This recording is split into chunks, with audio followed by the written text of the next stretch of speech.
Six pack. ஃபிட்னஸ்னு வந்துட்டாலே ஆவரேஜாக இருக்கிற காமன் 2 கோல் என்னவா இருக்குன்னா, ஒன்று வெயிட் லாஸ் பண்ணணும்னு சொல்லிட்டு ஜிம் ஜாயின் பண்ணுறவங்க, ஒன்று வெயிட் கெயின் பண்ணணும்னு சொல்லிட்டு ஜிம் ஜாயின் பண்ணுறவங்க. கோல் வேணா 2 இருக்கலாம், பட் டெஸ்டினேஷன் நமக்கு ஃபிட்டாக இருந்தால் போதும்டா அப்படின்னு இருக்கிறவங்க தான் அதிகம். பட் அந்த ப்ராசஸில் நம்ம பாடியில் சிக்ஸ் பேக் மட்டும் வந்துருச்சுன்னு வச்சுக்கோங்களேன், அதில் இருக்க ஒரு சாட்டிஸ்ஃபேக்ஷனே வந்து வேறு லெவலில் இருக்கும். அண்ட் சில பேர் லீனாக இருப்பாங்க, இருந்தாலும் சிக்ஸ் பேக் வச்சுட்டு இருப்பாங்க, அது லீன் மசில்.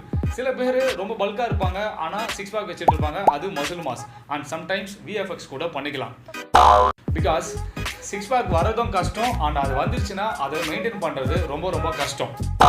எஸ், ஆப்வியஸ்லி நம்ம 200% டயட்டில் கண்டிப்பாக இருக்கணும். பட் ஒர்க் அவுட் பேஸில் நம்ம எந்த ஒர்க் அவுட் பண்ணால் நமக்கு சிக்ஸ் பேக் வரும் அப்படின்னு பார்த்தா ஏகப்பட்ட ஒர்க் அவுட் வேரியேஷன்ஸ் ஆப்ஸுக்கு இருக்குது.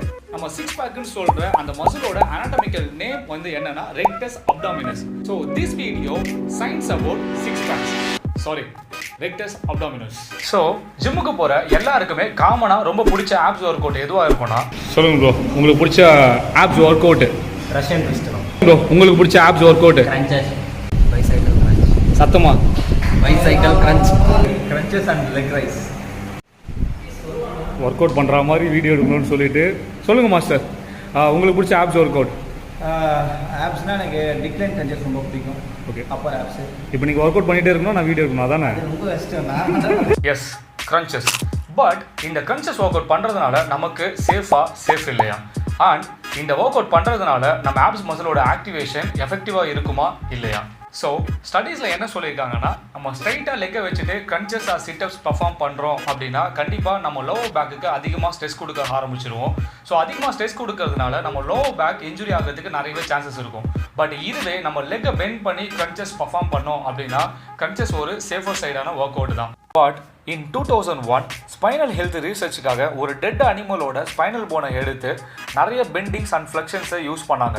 நம்ம கிரன்ச்சஸ் பண்ணுறப்ப நம்ம ஸ்பைனல் போன் எந்த மாதிரி பெண்ட் ஆகுமோ அதே போல் பெண்டிங்ஸை யூஸ் பண்ணாங்க. கிட்டத்தட்ட 4000 to 5000 பெண்டிங்ஸை யூஸ் பண்ணி அதில் ஏதாவது ஸ்பைனல் ஹெல்த் இஷ்யூ வருதான்னு சொல்லிட்டு செக் பண்ணப்போ டிஸ்க் ஏரினேஷன் ப்ராப்ளம் அண்ட் நிறைய லோவர் பேக் இன்ஜுரிஸ் வர்றதுக்கான நிறைய சான்சஸ் இருக்குது அப்படின்னு சொல்லியிருந்தாங்க. இவங்க பண்ண ரீசர்ச்சை நம்ம பண்ணுற கிரன்ச்சஸ் ஒர்க் அவுட் கூட கம்பேர் பண்ணி நம்ம டெய்லி கிரன்ச்சஸை வந்து அதிகமாக யூஸ் பண்ணோம் அப்படின்னா கண்டிப்பாக நமக்கும் வந்து ஸ்பைனல் ஹெல்த் இஷ்யூ வர்றதுக்கு நிறைய சான்சஸ் இருக்குது அண்ட் லோவர் பேக் இன்ஜுரி ஆகிறதுக்கும் நிறைய சான்சஸ் இருக்குது அப்படின்னு சொல்லி crunches is not safe workout அப்படின்னு சொல்லிட்டு பப்ளிஷ் பண்ணாங்க. அண்ட் அந்த ரீசர்ச்சை தொடர்ந்து நிறைய ஆர்டிகல்ல கிரன்ச்சஸ் இஸ் நாட் சேஃப்னு சொல்லிட்டு நிறைய பப்ளிஷ் பண்ணாங்க. But in 2011 doctor Brad Schoenfeld from national strengthening and conditioning research ஆர்டிகல்ல ஒரு லிவிங் ஹியூமனோட ஸ்பைனல் போனுக்கும் ஒரு டெட் அனிமலோட ஸ்பைனல் போனுக்கும் நிறையவே வந்து டிஃப்ரென்ஸ் இருக்குது. அட் த சேம் டைம் ப்ராக்டிக்கலாக ஒரு பர்சன் டெய்லி 4000 to 5000 கிரன்ச்சஸ்லாம் பண்ணணும் அப்படின்ற சொல்லிட்டு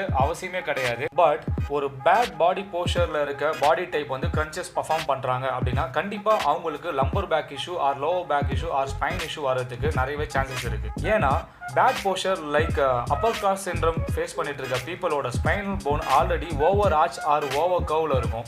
ஸோ இது போல் ஓவர் ஆர்ச் ஆர் ஓவர் கர்வில் இருக்க ஸ்பைன் பாடி டைப் அவங்களோட லோவர் பேக் ஸ்டெபிலிட்டி ரொம்ப ரொம்ப கம்மியாக இருக்கும். இது போல் லோவர் பேக் ஸ்டெபிலிட்டி கம்மியாக இருக்கிற பீப்புள் வந்து கிரன்ச்சஸ் பர்ஃபார்ம் பண்ணுறப்ப கண்டிப்பாக அந்த இடத்துல லோவர் பேக் அதிகமாக ஸ்ட்ரெயின் ஆகிறதுக்கும் சான்சஸ் இருக்குது அண்ட் அது இன்ஜுரி ஆகிறதுக்கும் நிறையவே சான்சஸ் இருக்குது. பட் இதுவே ஒரு ரைட் போஸ்டரில் இருக்க ரைட் பாடி டைப்பில் இருக்கிற பர்சன் வந்து கிரன்ச்சஸ் பர்ஃபார்ம் பண்ணுறாங்க அப்படின்னா கண்டிப்பாக அவங்களுக்கு அதில் எந்த ஒரு ஸ்பைனல் ஹெல்த் இஷ்யூ வர்றதுக்கும் சான்சஸ் கிடையாது. ஸோ பேட் எக்ஸசைஸ்லாம் எதுவுமே கிடையாது. It's all about right form and right technique. Okay, இங்கே கிரன்ச்சஸை விட வேறு ஏதாவது ஆப்ஸ் ஒர்க் அவுட் வந்து எஃபெக்டிவாக இருக்கா அப்படின்னு சொல்லிட்டு பார்க்குறதுக்கு 2014 அமெரிக்கன் கவுன்சில் ஆஃப் எக்ஸசைஸ் ஒரு ரீசர்ச் கண்டக்ட் பண்ணாங்க. 8 மேல் அத்லெட் அண்ட் 8 ஃபீமேல் அத்லெட்டை வச்சு அவங்க எல்லாருக்குமே ஒரு சில ஆப்ஸ் ஒர்க் அவுட்டெல்லாம் வந்து பர்ஃபார்ம் பண்ண வச்சாங்க. Like ab wheel, decline crunch and Russian twist. இது போல் ஒரு சில எக்ஸசைஸ் எல்லாம் வந்து அவங்களுக்கு பர்ஃபார்ம் பண்ண வச்சு அவங்க கிரன்ச்சஸ் கூட கம்பேர் பண்ணாங்க. ஸோ கம்பேர் பண்ணி இஎம்ஜி கிராஃபில் என்ன காட்டுச்சு அப்படின்னா, ஸோ இந்த கிராஃபில் இந்த ரெட் லைன் வந்து நம்ம நார்மலாக பண்ணுற கிரன்ச்சஸ் ஒர்க் அவுட். பட் அந்த கிரன்ச்சஸ் ஒர்க் அவுட்டை விட அதிகமாக எஃபெக்டிவாக இருந்த ஒர்க் அவுட்லாம் என்னென்னா decline curl and stability ball crunch and ab wheel and perfect sit-up. இது எல்லாமே வந்து நார்மலாக பண்ணுற கிரன்ச்சஸை விட அதிகமாக எஃபெக்டிவாக இருக்கக்கூடிய ஒர்க் அவுட்ஸ்.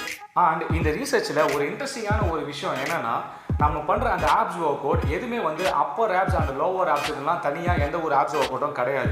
ஸோ நம்ம ஒரு ஆப்ஸ் ஒர்க் அவுட் பண்ணுறோம் அப்படின்னா கண்டிப்பாக அது ஓவரால் ரெக்டஸ் அப்டாமினஸ் மசில் குரூப்பை தான் ஆக்டிவேஷனில் வச்சுக்குமே தவிர தனித்தனியாக இந்த மசிலெல்லாம் வந்து ஆக்டிவேஷனில் வச்சுக்கிறதுக்கான சான்சஸ் கிடையாது.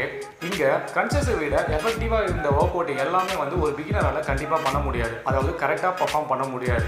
ஏன்னா அது எல்லாமே வந்து ஆல்ரெடி ஒர்க் அவுட் எக்ஸ்பீரியன்ஸ் இருக்கிற பீப்புளால் மட்டும் தான் கரெக்டாக பர்ஃபார்ம் பண்ண முடியும். பிகாஸ் எல்லாமே வந்து ரொம்ப டஃப்பான ஒர்க் அவுட்ஸ். ஸோ அப்படின்ற இடத்துல ஒரு பிகினர் வந்து எஃபெக்டிவான ஒரு ஆப்ஸ் ஒர்க் அவுட் பண்ணணும் அப்படின்னா அவங்களுக்கு எந்த மாதிரி ஒர்க் அவுட் பண்ணால் கரெக்டாக இருக்கும்? இப்போ ஒரு நார்மல் கன்சஸே நீங்கள் பர்ஃபார்ம் பண்ணுறீங்க அப்படின்னா ஸோ லைக் இந்த மாதிரி லெக்கை 90 டிகிரி ஆங்கிளில் ப்ளேஸ் பண்ணி நீங்கள் கன்சஸ் யூஸ் பண்ணீங்க அப்படின்னா கண்டிப்பாக அந்த இடத்துல ஆப்ஸோட மசில் ஆக்டிவேஷன் நல்லாவே இருக்கும். அதாவது ரெக்டஸ் அப்டாமினஸோட மசில் ஆக்டிவேஷன் ரொம்ப நல்லாவே இருக்கும் அண்ட் இது டோட்டலாகவே சேஃப். ஏன்னா இந்த மாதிரி பிளேஸில் இருக்கிறப்ப நம்மளோட ஸ்பைன் போன் ஃப்ளோருக்கு பேரலாக இருக்கும். ஸோ இது போல் பேரலாக இருக்கிறப்ப நம்மளோட ஸ்பைன் ஸ்டெபிலிட்டியும் அண்ட் லோவர் பேக் ஸ்டெபிலிட்டியும் வந்து ரொம்ப நல்லாவே இருக்கும். இது போல் லோவர் பேக் ஸ்டெபிலிட்டி நல்லா இருந்துச்சு அப்படின்னா அந்த இடத்துல லோவர் பேக் ஸ்ட்ரெயின் ஆகிறதுக்கும் அண்ட் ஸ்ட்ரெஸ் ஆகிறதுக்கும் வந்து நிறைய சான்சஸ் கிடையாது. கண்டிப்பாக இன்ஜுரி ஆகிறதுக்கும் வாய்ப்பு கிடையாது. ஸோ நீங்கள் சேஃபாக ஒரு ஒர்க் அவுட்டை நல்ல ஆக்டிவேஷனில் பர்ஃபார்ம் பண்ணிட்டு போயிட்டே இருக்கலாம். So good workout bad ஒர்க் அவுட்லாம் எதுவுமே கிடையாது. ஈஸி ஒர்க் அவுட்டாக இருந்தாலும் டஃப்பான ஒர்க் அவுட்டாக இருந்தாலும் ஜிம்மில் இருக்க ட்ரைனர்ஸ் கிட்ட இதை பண்ணலாமா வேணாமான்னு சின்னதாக அட்வைஸ் மட்டும் கேட்டு பண்ணிங்கன்னா என்னைக்காக இருந்தாலும் அது உங்களுக்கு ரொம்ப ரொம்ப சேஃப். ஸோ இந்த சயின்ஸ் வீடியோ கொஞ்சம் இன்ஃபர்மேட்டிவாக இருந்துச்சு அப்படின்னா ஸோ லைக் பண்ணிங்கன்னா வீடியோ கொஞ்சம் ரீச் ஆகிறதுக்கு யூஸ்ஃபுல்லாக இருக்கும். அண்ட் வேறு ஏதாவது work out doubts and diet doubts இருந்துச்சு அப்படின்னா எனக்கு இன்ஸ்டாகிராமில் டேரெக்டாக மெசேஜ் பண்ணுங்கள். ஸோ நெக்ஸ்ட் வீடியோவில் நல்ல கண்டென்ட்டோட பார்க்குறேன். பாய்.